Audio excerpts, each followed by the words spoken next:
Welcome to Sameera kitchen recipe. మీరందరూ బాగోవాలని మనస్ఫూర్తిగా కోరుకుంటున్నా. ఈరోజు లివర్ ఫ్రై చేయబోతున్నానండి. లివర్ ఏమో శుభ్రంగా కడగాలండి. కొద్దిగా వెనిగర్ వేస్తే బాగా శుభ్రంగా అయిపోతుంది. చూడండి ఎంత తెల్లగా అయిపోయిందో. ఇక్కడేమో నేను కుక్కర్ తీసుకుంటున్నాను. కుక్కర్లో వేసుకుంటే మనకు 2 నిమిషాలు కుక్ అయిపోతుంది లివర్ అనేది. ఇక్కడైనా మసాలాలు తీసుకున్నాను. తగినంత సాల్ట్, తగినంత పసుపు, కొద్ది ధనియాల మసాలా, బిర్యానీ ఆకు, కొత్తిమీర, 2 పచ్చిమిరపకాయలు, అల్లం పేస్ట్ తీసుకున్నాను. రెడ్ చిల్లీ కూడా తగినంత తీసుకోవాలండి. ఒకే మసాలా అన్నీ వేసుకోవాలి.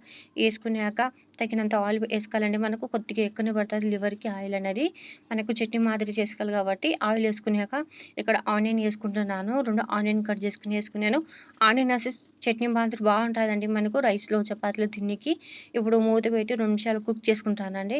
ఇక్కడ 2 నిమిషాలు అయిపోయినాయండి. ఏం పెద్ద పనిలో 3 విజిల్కి మన లివర్ అనేది ఉడికిపోతుంది. ఒకసారి చెక్ చేసుకోవాలా ఉడికిందో లేదో. చూడండి చట్నీ మాదిరి బాగా అయిపోయింది. రైస్లో చపాతీలో సూపర్గానే ఉన్నాయి. ఈరోజు తప్పక ట్రై చేసి నా కామెంట్లో చెప్పండి. వీడియో నచ్చినైతే లైక్ చేయండి, షేర్ చేయండి, సబ్స్క్రైబ్ చేయండి.